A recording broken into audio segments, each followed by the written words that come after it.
and sign language. We do also have voice interpreters who are voicing and real-time translation, text translation cart, which you can see and access by the closed caption button. You can also open a link that's in the chat to see the full transcript. In the chat box, you will see various announcements popping up throughout the webinar. The chat box is not used for audience discussion, but for us to share information with you. We will have a few polling questions throughout this webinar, so be ready to respond and engage with us that way. Finally, we will have an open Q&A time at the end of this webinar, so you can submit questions and send them using the Q&A button there at the bottom of your screen. When you submit a Q&A, your other colleagues and other participants will be able to see what you've posted, and you'll be able to see the questions they have posted. If you see a question you would also like to know the answer to, be sure to hit the thumbs up button and like that comment, and it will prioritize that comment and move it further up the prioritization. Go back one more, Zito. There we go. Perfect. So just a little bit about NDC. We are a federally funded program through the U.S. Department of Education's Office of Special Education and Rehabilitation Services.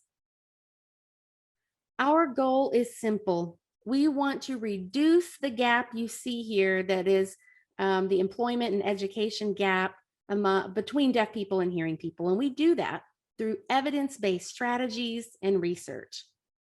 We've done a lot of research that shows that deaf people are not completing a college degree or gaining employment at the same rate as their hearing counterparts. So we want to address those barriers on the local, state, and national levels. Our help team is here to offer one-on-one support for any and all of our stakeholders who are working to break down those barriers we just mentioned. Next slide.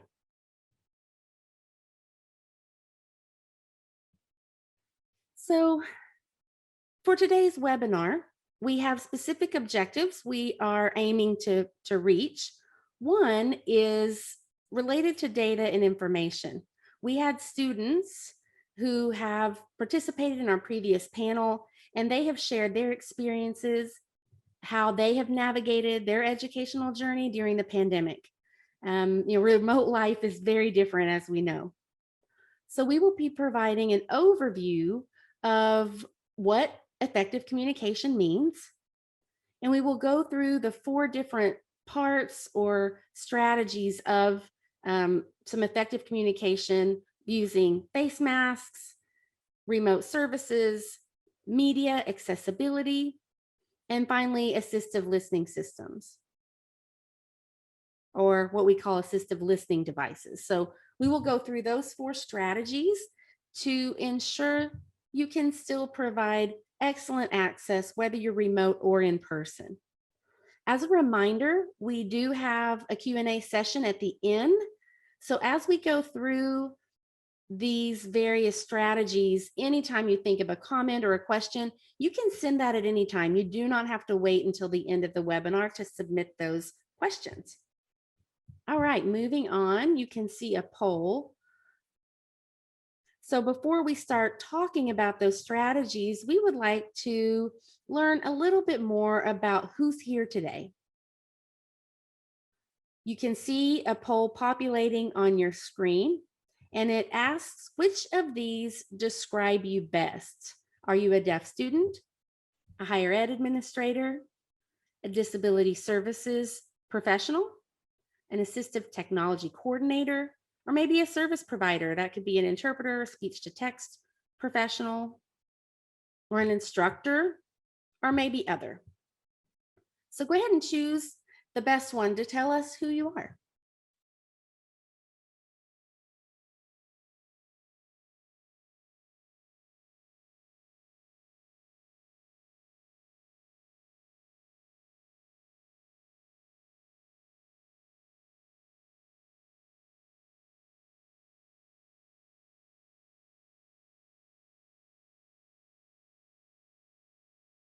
All right, and here you can see the results.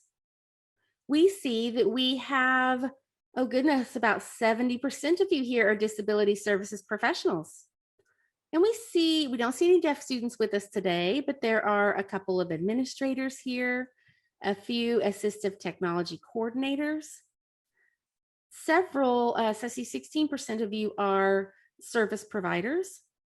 We don't have any instructors or faculty, and then a few of you are other. This really helps us know the frame we're coming with you, coming at with you. All right, next slide is another poll. So we are going to ask you another question. If you're working in a college or university setting, any post-secondary setting, how has enrollment shifted for you for the fall of 2021? Have you noticed an increase in deaf student enrollment, a decrease in deaf student enrollment, or have you not seen any significant change? Choose one of those three options, please.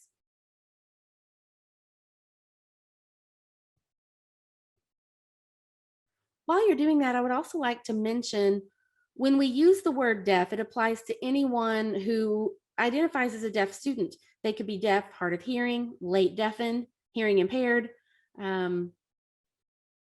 really any identity, deaf, disabled, deaf, blind. We're using the word deaf, DEAF, as an all-inclusive term for those people. All right, we see the results here from the poll showing that we have 56% who have not seen a significant change in enrollment for deaf students. The increase and decrease look equivalent. We have 22% in both of those categories. So thank you for answering that poll. Let's move on. And we will start with some information that we have gathered from students who have participated in previous panels and live webinars we have hosted. Approximately 74% of deaf college students considered online learning more difficult than traditional learning. The panel we hosted back in April of 2020 gave us this statistic, and there have probably been shifts since then, but students were facing this change to online learning happening rapidly.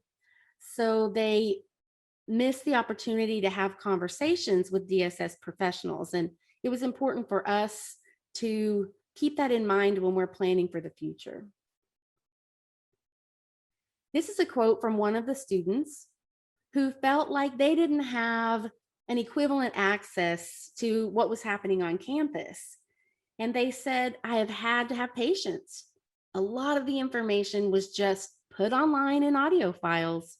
The professors would just record it, upload it, and share with the students.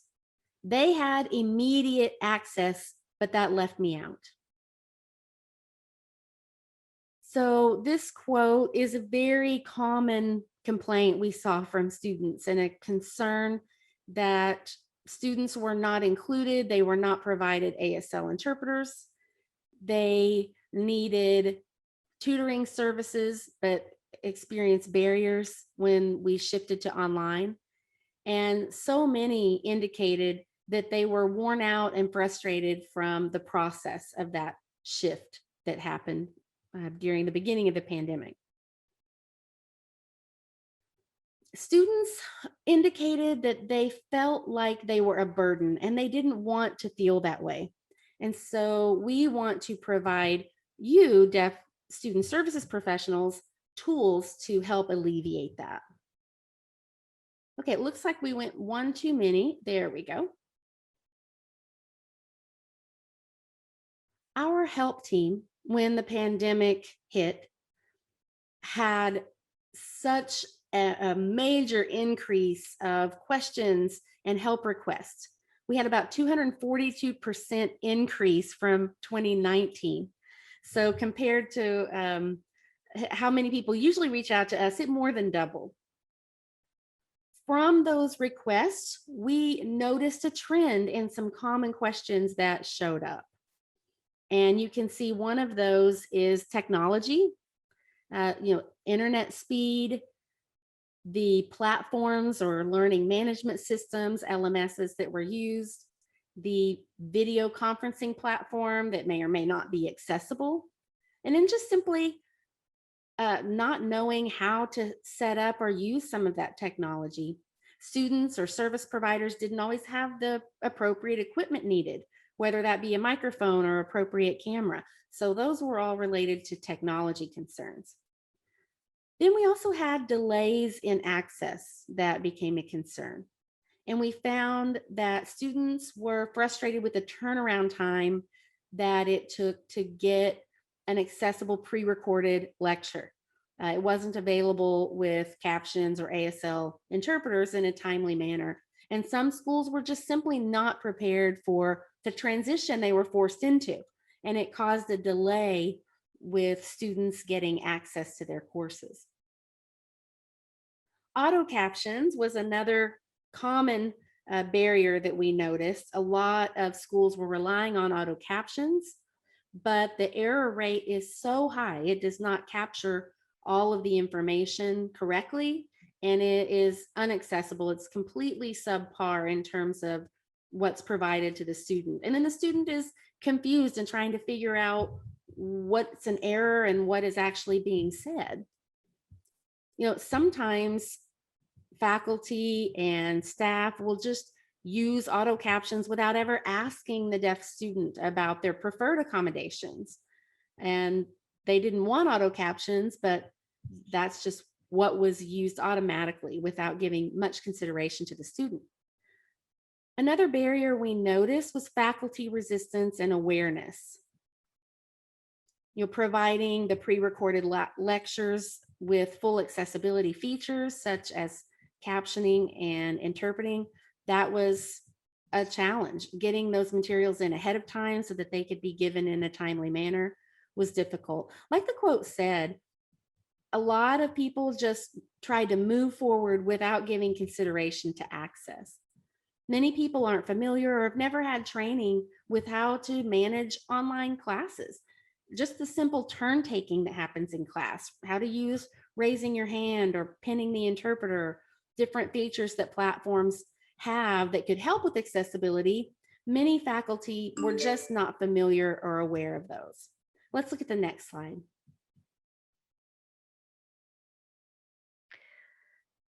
This is Ida. So because of those barriers, we want to go back to the foundation for access and effective communication. The U.S. Department of Justice, or DOJ, define in their effective communication papers in that document what it is. This is the foundation for the standard of effective communication found in this document.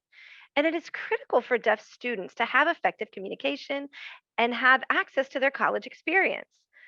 But what does effective communication even mean? And who determines what's effective? Let's talk about that. But first, we have another poll question for you.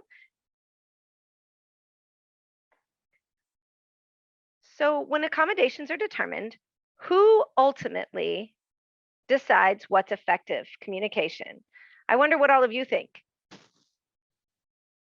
So is it A, disability services professional, B, an administrator, C, the student, D, an instructor or faculty, or E, both disability services professionals and the administrator? So go ahead and vote if you would, please.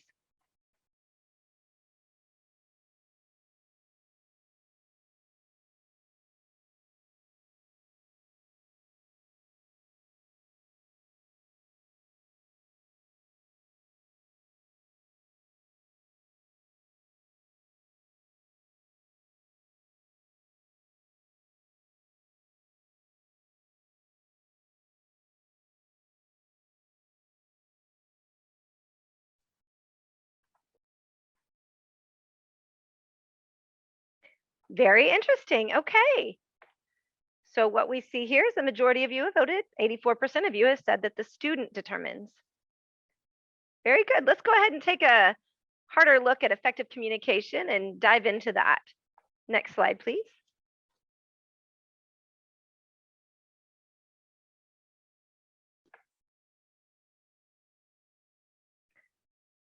So both Title II, which is public, and also Title III, which is private entities, have a legal obligation to ensure effective communication is provided. The goal of effective communication for deaf individuals is to be able to communicate in a manner that is equally effective to those hearing peers or people. So this means receiving information and being able to express information both. And it's very important to keep that in mind. Now, you may also be familiar with how Title II entities must give primary consideration to choice of accommodation.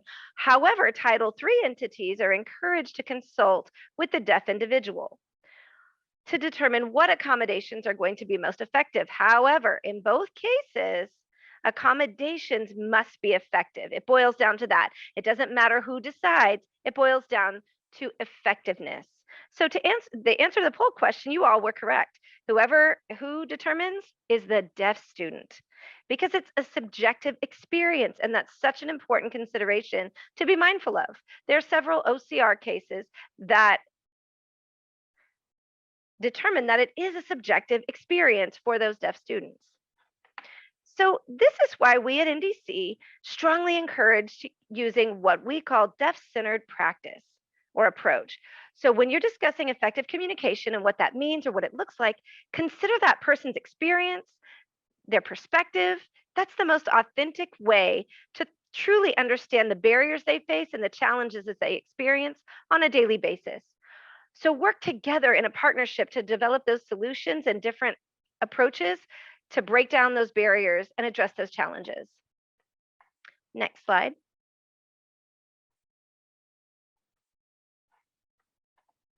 So for you all to understand the challenge of the barrier, it requires an interactive dialogue with the deaf student.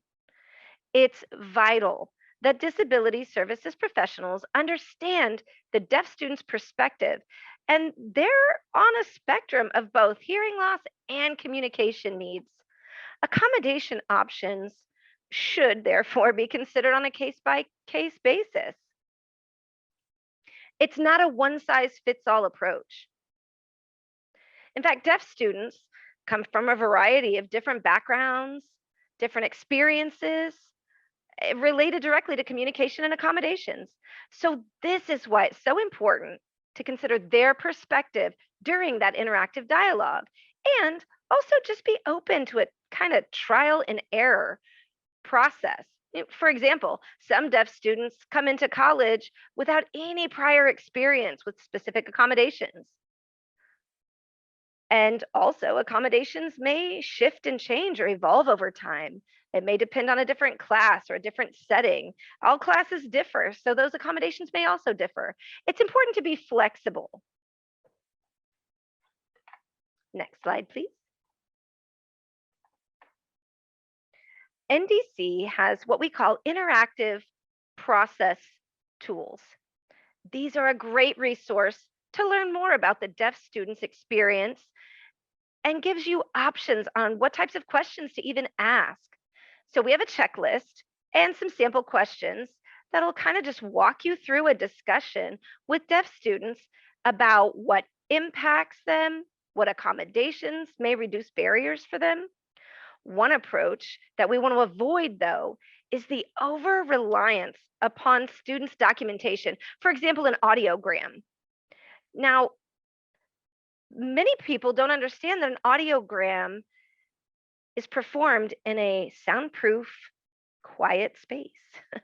And so it's impossible for the documentation to accurately reflect and capture or consider all different types of communication barriers, those different settings and environments that a student will face. It's simply impossible for that audiogram to capture that. So for example, another example is many deaf students transition from high school into college and don't even realize it's a faster pace. That's not considered. There may be less one-on-one time to talk with that professor versus a teacher back in K-12. They may struggle to understand that transition from high school into college. Again, I'd like to emphasize why that interactive process and asking those questions to determine communication effectiveness and preferences of the deaf students is just so important. Their experience with technology is a factor, their familiarity with different accommodations is also something to consider. Now, most students, nowadays, especially during COVID, they've all experienced online or virtual learnings. So they may be able to express what has worked and what has not worked for them. Some may not have had all these different experiences, but that's something to consider. A few examples of important or relevant questions for this fall semester for you to consider. If it's a virtual course, will that course have activities? Will it be synchronous or asynchronous? Good questions. Now, the reason that's important because there's some unique access considerations applied to each of them. If it's synchronous, you may need to schedule a service provider at the right time. If it's an asynchronous course, you may need the media to be made into an accessible format, something to think about. Another question to ask is, now that things are opening up more and more, there might be some activities outside of the classroom. Some classes may have required, let's say, group work, a group project, maybe attend an event, some field work, a whole host of things that may come up, and that's something to consider for a holistic overall accommodation plan as you approach this coming semester. Now, once you've had that initial sit down or intake appointment with the student, you've agreed on accommodations and really figured out what they need, that's not the end of it. It's got to be an ongoing check in with your deaf student periodically throughout that semester, especially if the deaf student is new to accommodations or needs to adjust their accommodations along the way. I say check in, see how things are going, just get a sense of their experience. Some students may let you know right off the bat that this is a barrier, this is not working, I need a change. Some may not have developed that advocacy skill yet, so ask them directly. I find that to be very important just to see how things are going with them. And again, the point is to see what is effective and what's not. Now, if the student discloses that something is not working and it's ineffective, it's the institution's responsibility to change and find another option for an accommodation that will, in fact, be effective for that student. Next slide, please. So we'd like to talk about a handful of things that are common barriers or challenges that we've noticed over the past year. That includes face masks, remote service provision, media accessibility, and assistive listening systems. So as we go through the common challenges, do be mindful that it's not a one size fits all approach. Always refer back to your deaf student and make sure to provide effective communication for their specific needs. Next slide, please. Okay, so let's talk about face masks. It definitely presents a barrier for students because it can block critical information, whether that be from facial expression, the ability to lip read. It can muffle speech that can be heard by some who rely on residual hearing. And masks definitely have been a barrier. In the beginning of the pandemic, many stakeholders were reaching out to us because masks were required everywhere. And the clear masks were becoming very popular, but they're still not 100% accessible. Some of those masks have a really bright pattern or design that makes it difficult to concentrate on the lip reading. Some fogged up, which made the clear window basically irrelevant. Some of the windows were very small.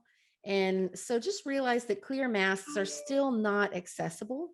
They may be okay for one-on-one meetings with someone, but in a big group setting or in a classroom, it's not going to be accessible. The face shield was something else stakeholders asked us about. They asked if face shields would be effective. While it does provide more visibility, it did not provide full protection from the COVID virus. So health professionals were letting us know that a face shield alone was not enough. So that was a big issue for people who were trying to decide if they felt comfortable going into a classroom only with a face shield. That 6 feet of distance was another concern. Some deaf individuals don't see well at a distance that far. And some service providers weren't comfortable getting any closer than 6 feet. So that was definitely an issue that students and providers faced.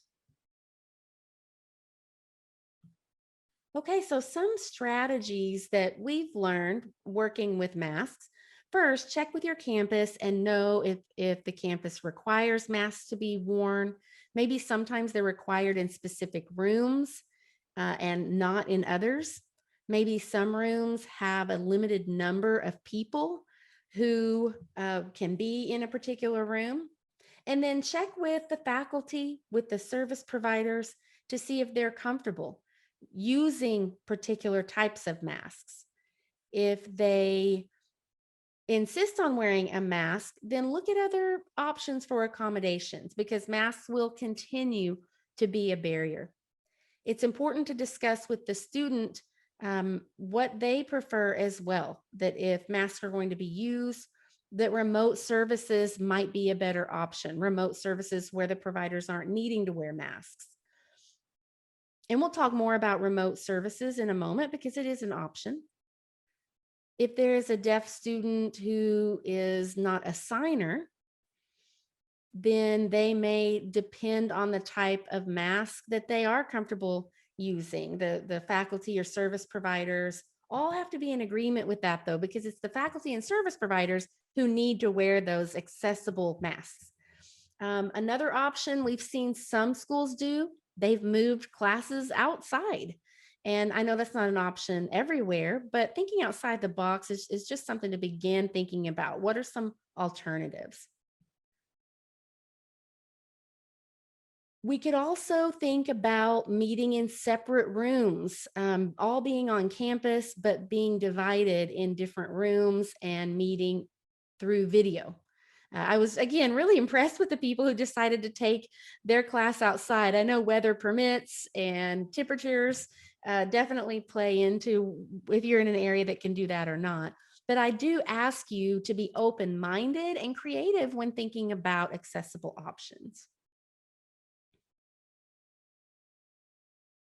Let's talk about remote services. It could be interpreters or speech to text providers.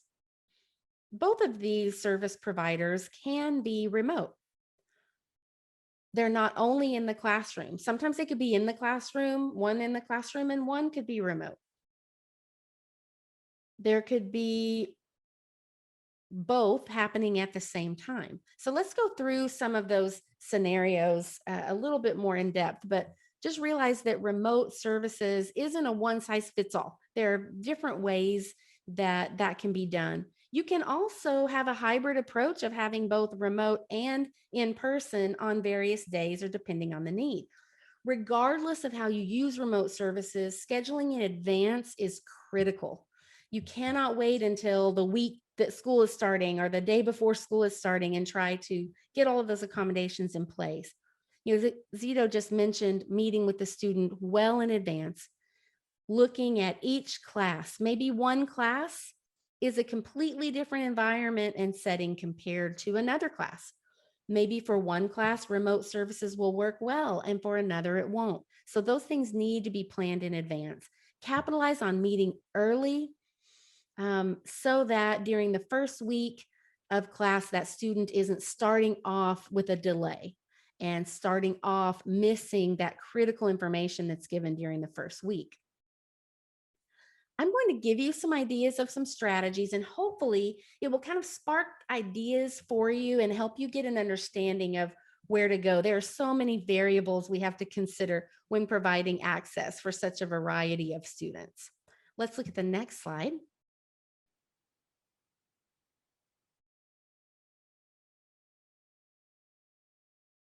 Oh, we went one too far again.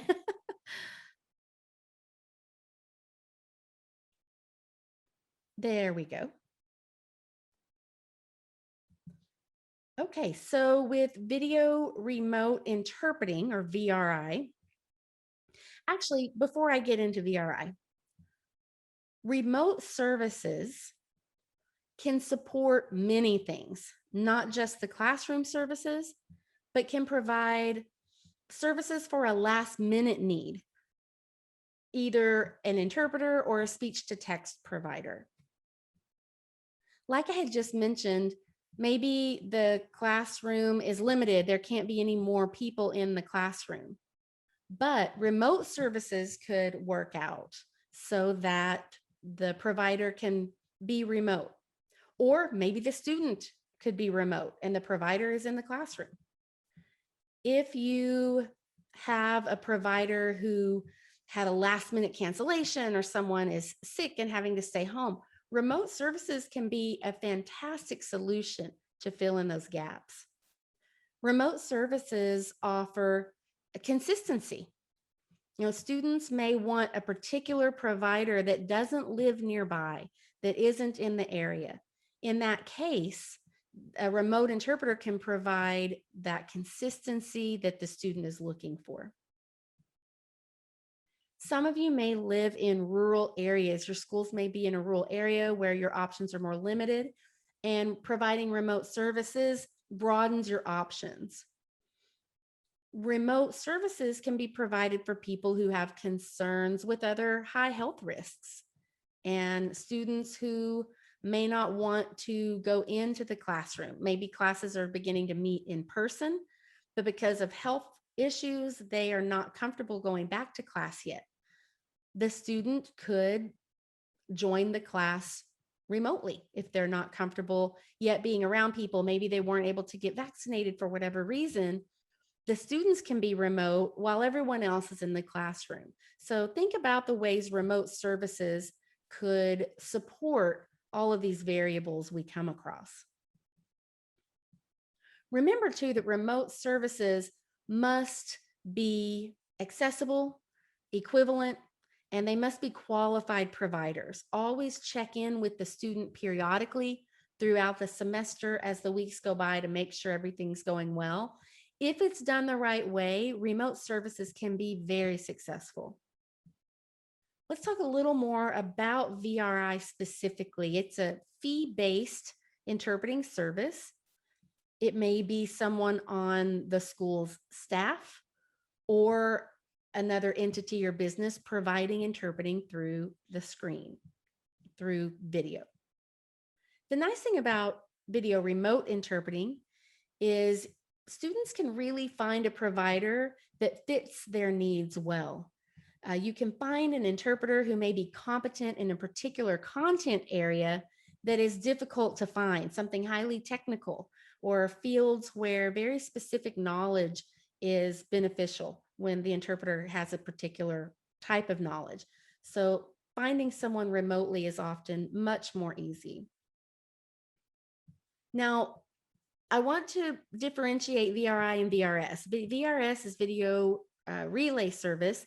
That is governed by the FCC, the Federal Communications Commission, and that is not fee-based. It's a free government-funded phone support service. So it's telecommunications.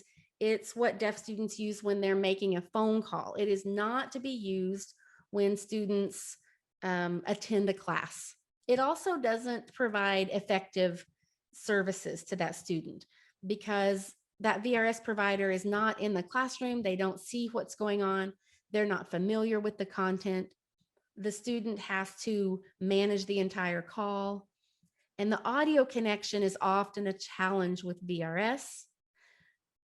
Sometimes if the student calls VRS, that a provider may not be available right away. They may be put in a queue.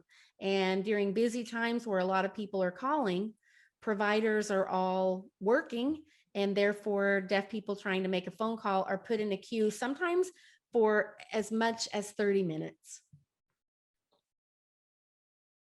So VRS also doesn't provide consistency of interpreting. So you'll get a random person every time you call VRS, and it's a person who's not familiar with the class, the content, the student, that student's language needs. And so having a different person for each class is not an effective interpreter communication for that student and for that scenario. So VRS can be used if the student needs to make a phone call to the professor or a phone call to the student. Then of course they'll be using VRS. But the FCC is not supposed to be used for people who are in the same room. And so we just wanted to make that clarification between VRI and VRS. On the next bullet point, you can see remote speech to text services, which will say STT or STS. STTS, speech to text services. It's an umbrella term that we use that describes an accommodation that provides auditory information that is translated into text. We often call it captions. And the text is provided in real time by a human professional. Speech to text service providers will type using either specific software or specific equipment, depending on the type of STTS. And real-time captions will appear on a screen for the student to view. There are two types of speech to text services. The first is verbatim. That is a word for word transcription where every word is typed, including false starts, errors, and filler words. Everything is included in a verbatim transcription. To give you an idea of a verbatim output for a 1-hour class, it typically results in a 25-page transcript.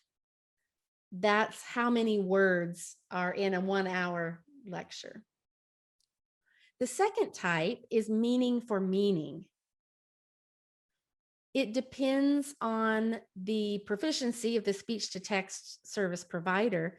It could include some false starts and errors, possibly. But primarily, the format is more visually easy to look at. They will use bullet points, bold and italics. For a 1-hour class, instead of it being 25 pages, a meaning for meaning transcription would be about 15 pages, roughly. So there's a little bit of a difference. It can all be provided remotely, online, or in person. Now, the students themselves may have a preference. They may want verbatim or they may prefer a meaning for meaning transcription. So check with that student. They may even say, for my history class, it's a heavy lecture and I would like to use CART, communication, access, real-time translation. Or for my math class or science class, I prefer to use CPrint, which is a meaning for meaning. It's a possibility that students will want different types of accommodation depending on the type of class. Again, that's where it's so important to have an intake with that student and talk with them about what works well for them. Sometimes students come to your office and they don't have any idea that these options are even available. So it's important to show some examples, get a transcript from the same class and show them side-by-side comparisons of a verbatim transcript compared to a word for meaning for meaning transcript so that they can see the difference and learn about accommodations available to them. If you don't have that option for them, maybe let them test out a couple of different options. If they've never tried one or the other, let them try CART for a few classes and then let them try CPrint or Typewell for a few classes and see what they prefer. And again, it may be different depending on the class they are taking, but do allow them the freedom to try out a few different accommodations to learn what works well for them if they haven't already. One other thing I would like to share with you that may be beneficial when we talk about dual services, if you're familiar with that. Maybe there's a remote interpreter and a remote speech to text service provider. Maybe the student likes to read the lecture in CART or in speech to text, but in order to participate in the classroom, they use an interpreter. Or maybe they're reading the concepts in English that's being typed out through STTS, but then they want to see the American Sign Language in order to better understand a particular concept.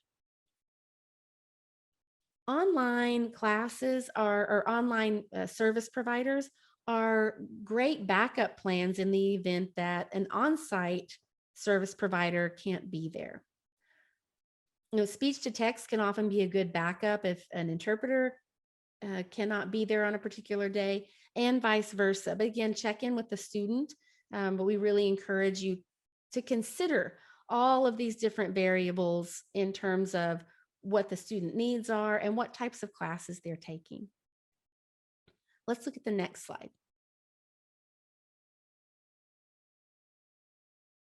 I want to share with you another quote from a student.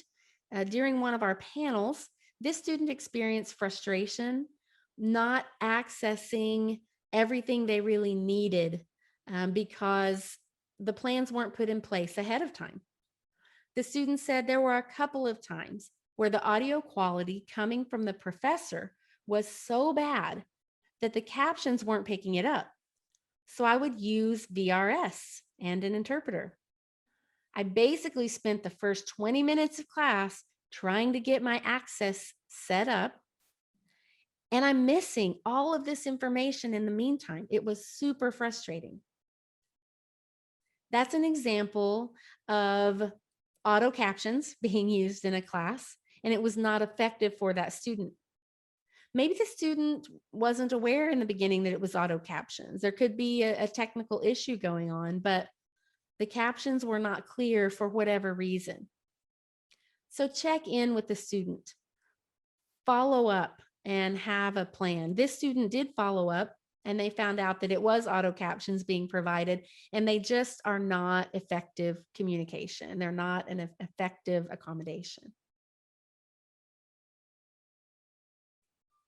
Some strategies that you can use with providers of remote services: first, make sure you have qualified professionals.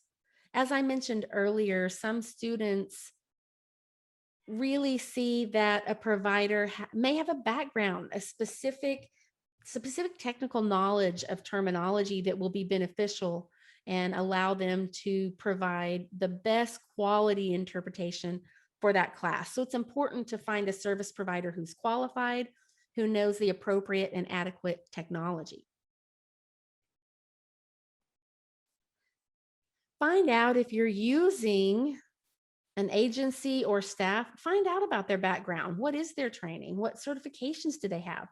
How much experience do they have with specific topics, with specific classes that are coming up in the next semester? Maybe they've interpreted a particular science course often, and they might be a good fit for that. And experience changes over time. So check in with providers consistently and keep up to date with their knowledge base. Your qualified professionals need to be used in hybrid classes, on campus, and remote classes. Sometimes it happens that something that is occurring in person won't work well online. So oftentimes we suggest using a hybrid approach. Sometimes providers don't have the appropriate equipment they need in order to provide remote services. So it's possible your institution, your college or university has the equipment that they can loan to those service providers, or the student who may need to be able to access equipment that would work best for an online class. Maybe a student has a tablet or a mobile phone, but as you know, mobile phones don't show the full screen. It's very small, it's difficult and taxing to have to try to see an interpreter at that size. So make sure you check in with the student to ensure they have a laptop or a desktop computer. And if not, find out what your office can provide to that student. Maybe that student has to come to campus in a particular lab or space that's void of distractions so that they can attend the class using equipment there on campus. So we always want to make sure that equipment is available. Another challenge we saw that came up often was internet connection. We have to be mindful that there are some students who don't have internet. Maybe they need a hotspot that the school can loan to them or give them for that semester. Maybe your campus can be open in a particular area or space where the student can come, set up, and access the Wi-Fi there on campus.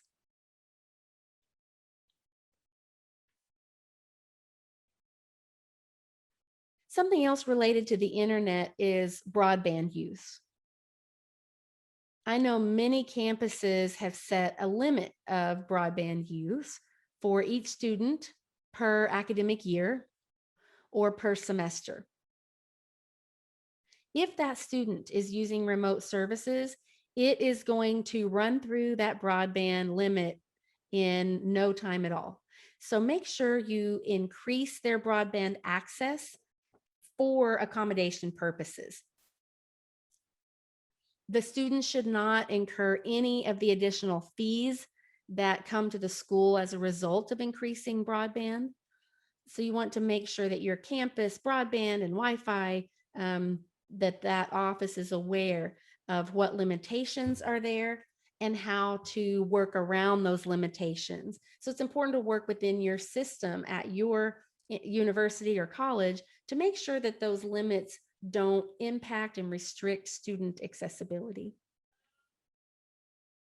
Another technology portion to think about is LMS or whatever platform your entity is using. Is it accessible? At the beginning, people really just jumped in using whatever platform they happened to have available on their campus. And it was quickly realized that many of those platforms were not accessible. Captionists were not available to connect and stream their captions into the meeting, or interpreters weren't able to be pinned and the video would follow the audio. And so the deaf student was left scrambling trying to find their interpreter. So find out what learning management systems are used. And if they aren't accessible, it will be time to have a conversation with your IT department or whatever administrator makes the decisions on your school's LMS. Explore other options for the long run, so that, because this issue is going to continue to come up moving forward, so that your LMS is fully accessible.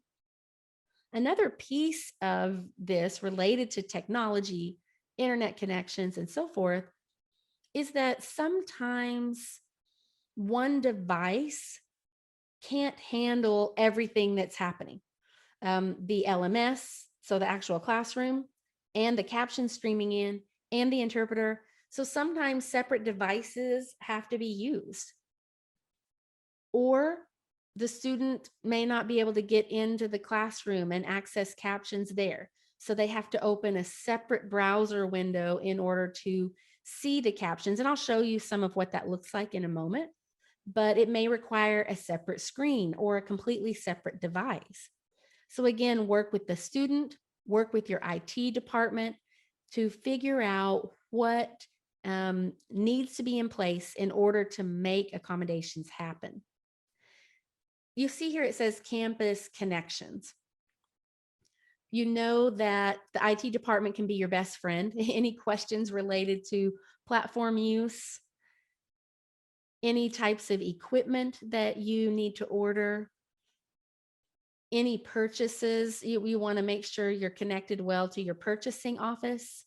If you need to purchase a video or a platform or apps or software or equipment that make that class accessible, it's nice to have a good relationship with IT department, purchasing department, and those others who can really be your ally in making classes accessible. Faculty, obviously, each department has their own IT group in each faculty department. So you want to know whoever it is in each department who is managing online classes. Get to know them beforehand. So find out who manages that for them and then collaborate with them. Find out what they've done, um, just to make sure those online courses are available for everyone, not just deaf students. Faculty awareness and responsibilities is the final bullet point here. We know many colleges and universities send a letter of accommodation to the faculty, or they have the student be responsible to deliver that letter directly to faculty. We've heard that faculty often doesn't ever see that letter that comes from the DSS office. They don't check their email. So we encourage the DSS office to follow up with faculty well in advance of the first day of class. You don't have to disclose the deaf student's name, but you can let the faculty member know you will have a deaf student in your class. They will be using X, Y, or Z services. Let them know how to set up the technical accommodations in their classroom. Maybe they're unfamiliar. Maybe the LMS requires that they set up service providers as panelists so they can come into the room. Maybe the proctor can help them do that. Maybe they're using speech to text services and they need to connect in the platform in a way that's different than how the students connect. So make sure you talk with faculty to make sure they are competent with the learning management system and with the accessibility features that will be used. At the same time, we don't want to forget the classroom management options as well. Aside from the technical solutions, if a teacher is going to be presenting with a PowerPoint, then we encourage teachers to have all the students stop sharing their screen because it makes their video and the PowerPoint they're sharing very small. Also, give time for questions and comments to be asked, and a student can turn on their camera and then ask the question one by one. Use the raise your hand feature and turn taking while in the classroom, and make sure to pause between each person sharing to give those service providers time. If faculty is showing videos, of course we want those captioned. We'll talk a little more about that in a moment. And the same goes for pre-recorded lectures. Again, the overarching goal is to make sure everything is accessible, and that has to be done ahead of time. We encourage you to test things out before the first day of class. Meet with that faculty member online through that LMS and show them how to do certain things. Ensure that the features they can use are working, and test that out before class starts. You never want to go in on the first day of class and instantly be hitting a wall with not being able to provide access, because that's frustrating for the student and the faculty member as well. Okay, next slide.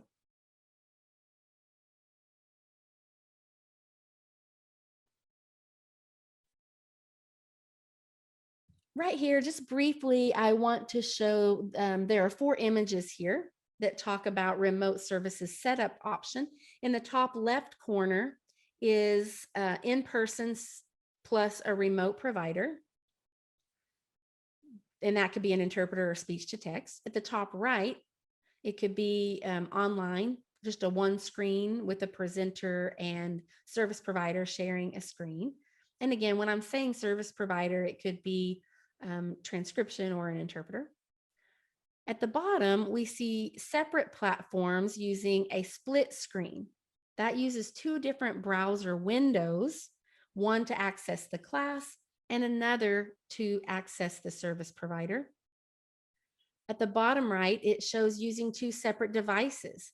Maybe the phone wouldn't be sufficient, but the phone could be used just to display the instructor while the deaf student watches the service provider on the laptop. So I put this here just to show you there are many different ways to configure what access may look like for that student. And we wanted to show you this just to spark some ideas for you. All right, next slide, please. So now I wanted to talk a little bit about media accessibility. That's another area that we've really seen increase by and large since the pandemic hit. So it could be pre-recorded lectures from the professor. It could be an educational video that's used in the curriculum, maybe even a podcast. There are some strategies that we have to make this media a little more accessible. Next slide. So the first is really important. The institution, make sure that your institution has a process to make that media accessible, whether you're captioning your videos in-house or with a third-party vendor. Make sure that those folks are familiar with the process and how it happens. For pre-recorded lectures, that's become a very standard practice for hybrid and online classes. So for deaf students who their preference in language is American Sign Language, ask that deaf student if the pre-recorded lecture, do they want an ASL interpreter there as well? It can be added. Now, for an ASL interpreter or that interpretation to be added, there's two common strategies that we've seen. One, you can have the interpreter records themselves signing in, let's say, a video conferencing platform with a shared screen there right beside them of that recorded lecture. Another option that we've seen commonly used is that the interpreter would use a screen recording software. So that would be the interpreter recording themselves via a webcam and have in the background the pre-recorded lecture behind them. And that's capturing everything, including that interpreter. And then that video is then shared with that deaf student. For captioning a video for a deaf student, we need to consider having quality verbatim captioning. So many people don't realize that there are captioning techniques for complex videos that will really support that deaf student with their understanding of the affect, a change in the speaker in terms of who's speaking on the screen. There's other audio things happening in that film often. And so for guidelines for quality of captioning, we tend to refer to DCMP, the Describing and Captioning Media Program. They have what's called the caption key. Now that guideline really expands on how you create quality captions for videos. The next point for videos is we really want to avoid reliance on auto captions or what we call automatic speech recognition technology. That relies solely on, again, it's not accurate. I'm just going to reemphasize a point that we made earlier. And the auto captions can be a great start to caption a video. You can add that to your process or any other media as well. However, be mindful that that transcript is going to have to be cleaned up and edited for accuracy prior to adding it to your video. So remember, accuracy alone doesn't mean just the words that have been spoken. It also means grammar, accurate punctuation. In fact, so many people don't even realize that punctuation is for language comprehension, and that's something to be mindful for in media.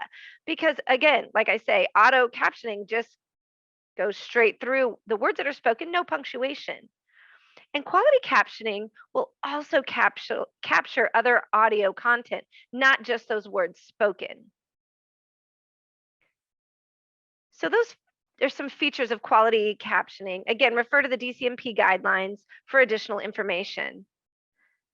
And that really contributes holistically to that equitable access on media that's viewed during a class. Similar to videos is a podcast.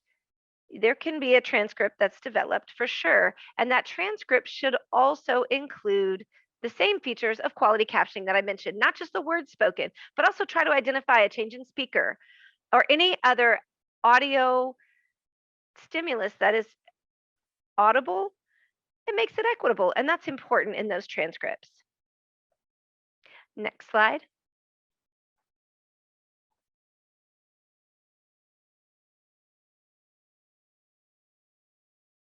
So you may run into a deaf student who primarily receives information relying on their residual hearing, a hearing aid, or a cochlear implant.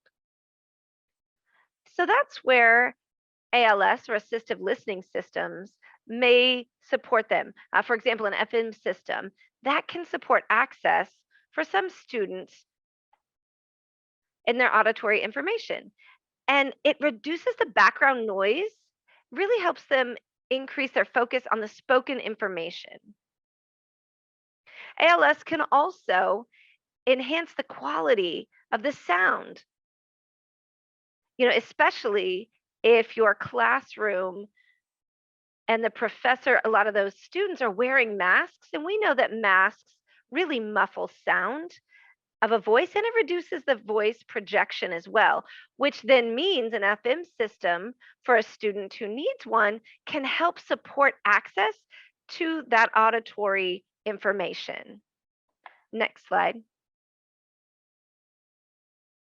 Now we've noticed several questions coming up about ALS related to the technology for cleanliness or sanitizing, or if you want to use a different type of microphone, let's say.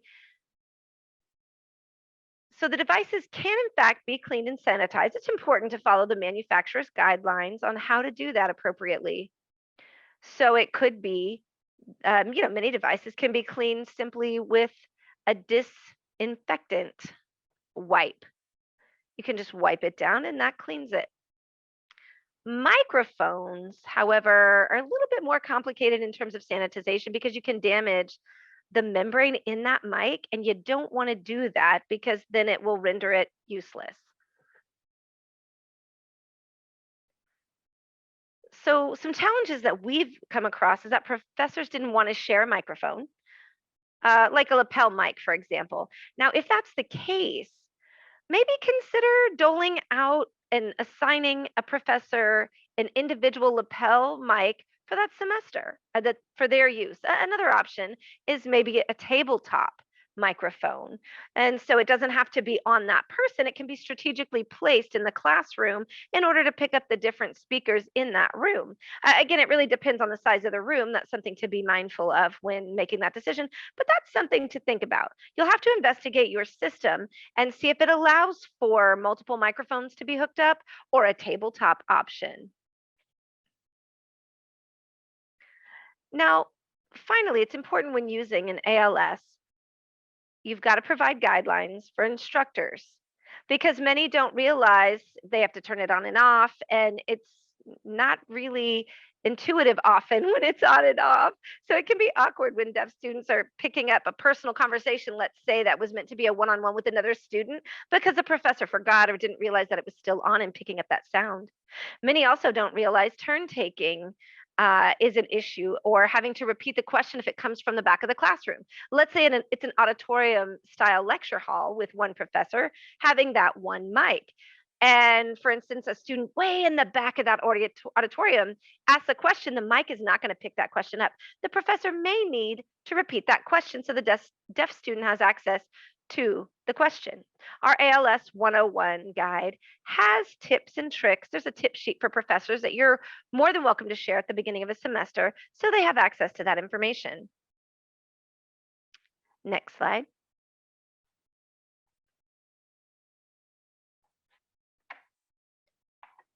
So we'll soon be open for Q&A, but I'd like to wrap up with this quote.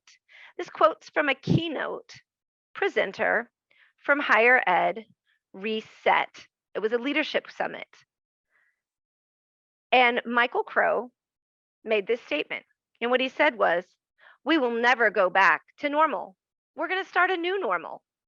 And a new normal means you have to be flexible, adaptable, technologically capable, and technologically projectable. You have to be able to be adaptive quickly. So as your campuses adapt and get back online in those variety of learning environments on site and remotely, it's important to continue to have that dialogue with your deaf students to figure out how you can best support an equitable educational experience for them during their college time. Next slide, please.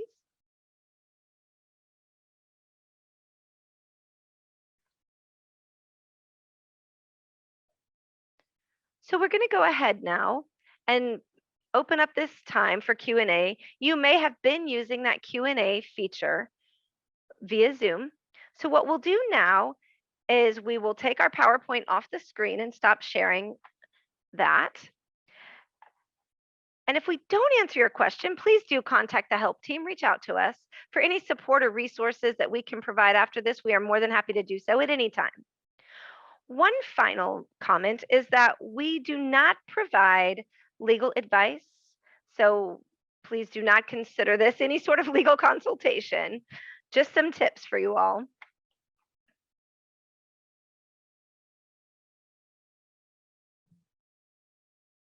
So the first question. I was getting ready to say, we're ready to get started. All right, let me take a look here. Yeah, so Laura, if you would give the question and I'll answer it. Great. So one question from an audience member, they asked if the captioner or transcriptionist, can they be remote and provide services for an in-person class? And how is that best done technologically? Okay, and then we'll hold for the second question. Okay, well, that's interesting. So we do have on our website a whole host of resources about remote services. We've got tools specific for consideration for an in-person class and also for remote services. So really, I guess it's kind of what to consider before setting that up. For example, let's say it's a chemistry lab. Maybe it'll be a high level of discussion in that scenario, or maybe highly visual course, like let's say a math class where everything's written on the board behind the professor. Now, remote services may not be your best bet. It may not be the best fit for that environment, simply because access to the visual information contributes to the translation. And again, both for speech to text services and for interpreting. That would apply to both of those service provisions. So consider the environment, that's key. So we really encourage you to take a look at our tool online. And again, it gives you information as to in terms of what to consider. And as always, ask the deaf student their preference. So, and then the next question is sort of related. Laura, if you'd like to go ahead and give that one. Okay, you want me to read a second question? Yes, please.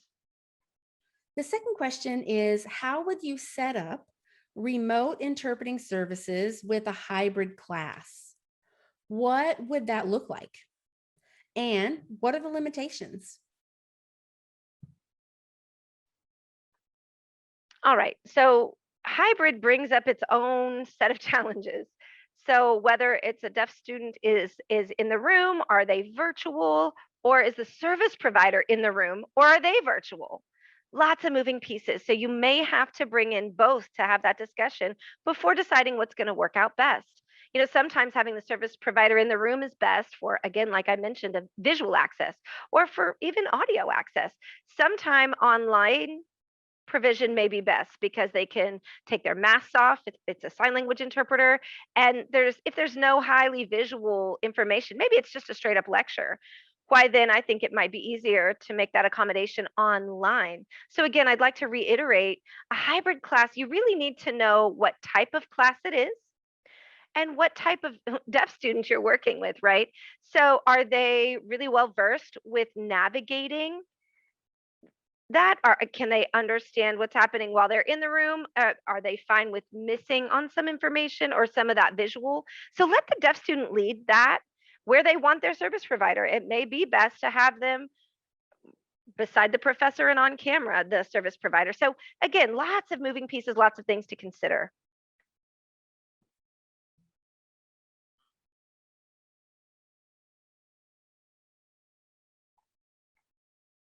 All right, Next question, would you like me to sign that and then you answer it? Sure. All right, so the question states, what can be done for students who are in a rural area who do not have a stable internet access connection? What do you do? Okay. Oh, I'm sorry. Which one? The question referring to the stable internet connection. Okay. For students who are in rural areas, there are a couple of options that I can think of.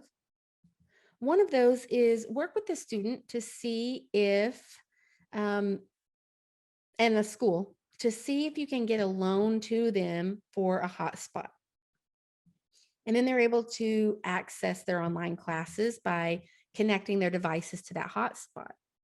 If the student has the ability to go to a campus nearby where there is internet services, then they could connect there. If they have to stay home, they could possibly talk to vocational rehabilitation. If they're a VR client, they can find out what type of support they can get.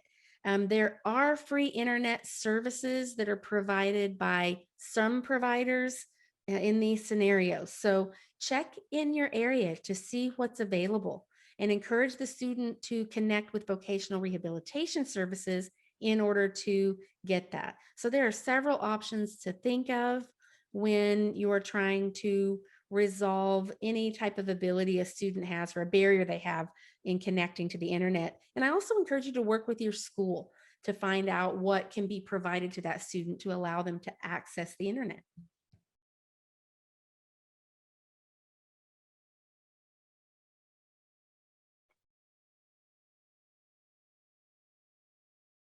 Okay, I'll read the next question. What if a student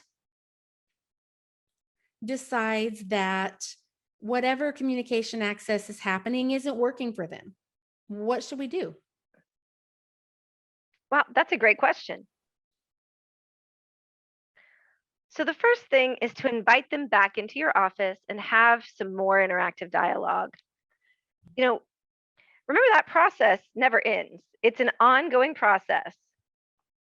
So when the student discloses that an accommodation is not working, it's not effective, and there could be a whole 100 different reasons.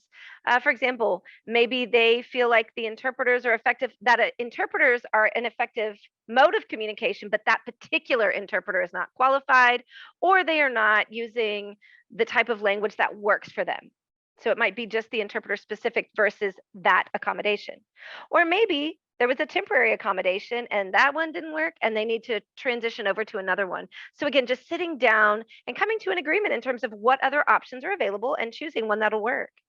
Now, if there's a disagreement, it might be that disability services believes that they're providing effective communication and the student says, no, it is not effective, then the deaf student has a right to file a formal grievance through the institution.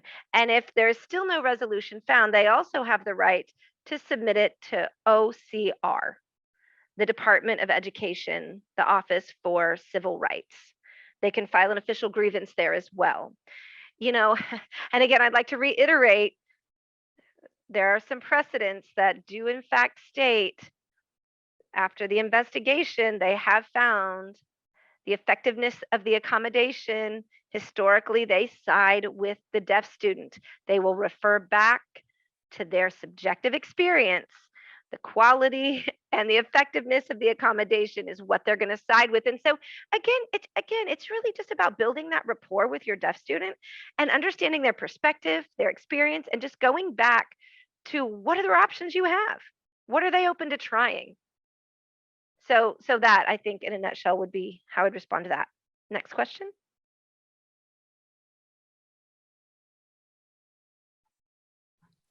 Wow, you guys are asking fantastic questions.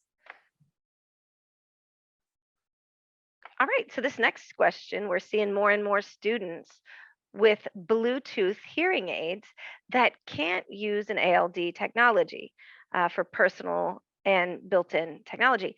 So we have to offer, pardon me, I think I may have misread the question. The technology at the school, uh, like being in the classroom and an FM system, it seems that the school's providing the provision, but it's not a match. It doesn't work with the Bluetooth that the student has. So, what other equipment can be set up in a classroom? How can the school address that? Because this is what we have versus what will work. It's in a compatibility issue, is what I'm understanding from this question. What does the school do? Okay, first, check what type of equipment you have currently. More and more equipment that's being made now, it will be compatible with cochlear implants, hearing aids, and Bluetooth technology. There may be specific equipment you have on campus that is outdated or that just doesn't apply to most users that are coming on your campus. So first, take note, take inventory of what you have. You may need to purchase something that is more compatible with a more variety of technologies that students may be using. You may also want to have the student connect with their audiologist to find out what works best with their hearing aids, and then have that audiologist recommend different devices. Because whatever works for that student will also likely be beneficial to other students as well. And so finding out directly from an audiologist might be helpful. Phonak is one company, for example, where they will let you test things out before you purchase them. So test out different equipment before you make the purchase to see if they will work with what your students are needing. See if students want a different type of accommodation. If they don't use sign language, maybe they're comfortable with speech to text services. If they're not getting that information auditorily, maybe they are requesting an oral interpreter, or there's another type of accommodation they may need. Again, it depends on what type of classes they're in. That will greatly affect how they access that classroom. I know we sound like a broken record by saying that again and again, but there are so many factors that play a role in what type of accommodation is provided to each student. Something that I learned as a DSS professional is that some departments already have particular systems that you can borrow. So that's, again, that goes back to connecting with people all over your campus. There may be someone in a particular department that has an assistive listening device that would work for your student in a particular situation. So check across campus and borrow equipment when you can. Zito, am I missing anything else?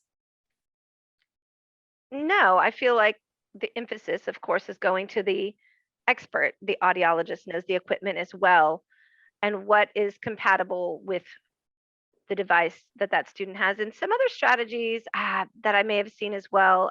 It depends on the classroom, or if they're out doing some field work. Some considerations, maybe like the built-in stereo of the room. Often the professor will use that as a way to amplify their voice to make sure that that's a fit. Or, there's other options such as that. You just want to make sure to check in that environment in the actual space that the student's going to be working in and see what works there. Also, I wanted to let you know, if you haven't seen it, we have a resource that's called Assistive Listening Devices 101. It is extremely comprehensive. It goes through different scenarios of classroom setups, microphones, systems that are used. So check with that resource on our website and see if there's anything there that you could use.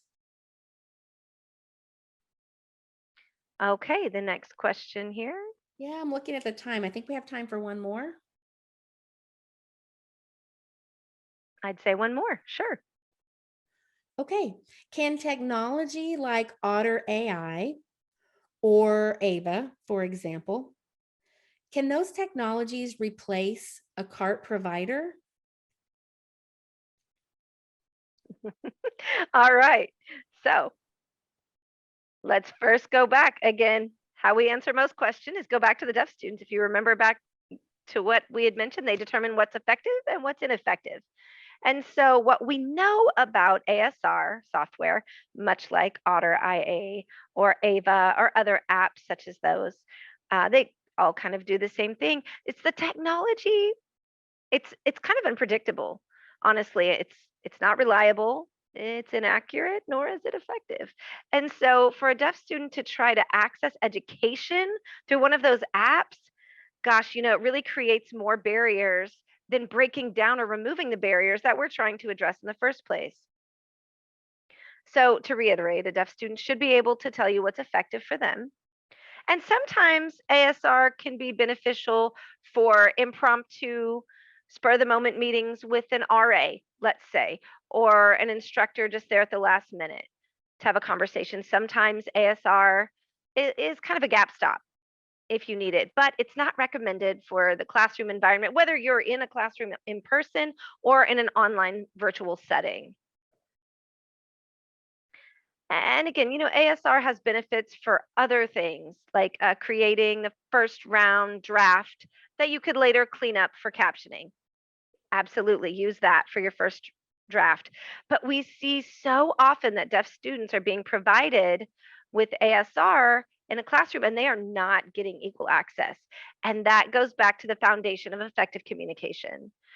So definitely keep that in mind when considering using that tool. And if they ask for CART, they've made that request. You may need to prioritize their subjective experience and what will be of most benefit for them accessing their education in the classroom setting. So yeah. Yeah, I think we've run out of time. I don't think we're able to take any more questions at this point. All right. Well, if we could go ahead and share our PowerPoint again real quick.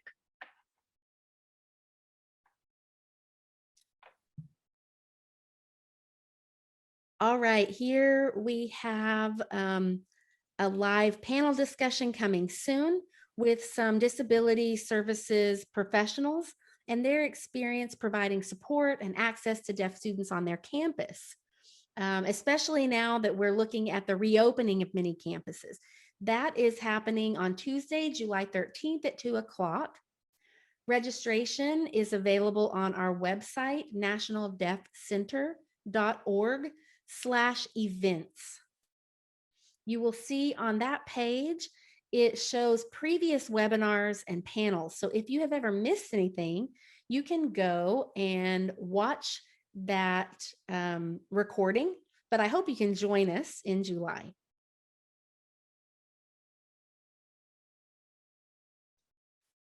And here, please do contact us. Email us at help@nationaldeafcenter.org. Our help team provides technical assistance and support to any of our stakeholders. It could be DSS professionals, students, those who are working with specific organizations, even if you're not in a school. Please do reach out to us anytime. And we have a fantastic website that is chock full of resources available to you. And you can visit nationaldeafcenter.org. To access those resources, we have our data, our research findings, we have online courses that you can take. So please do check out our website. Again, we'd like to thank you all for your time and attention today, and we hope to see you all at our next NDC Live event. If you have any other questions, please do contact us. We're here for you to support you. Have a great rest of your day. Yeah, thank you, everyone. Bye, Goodbye. everyone.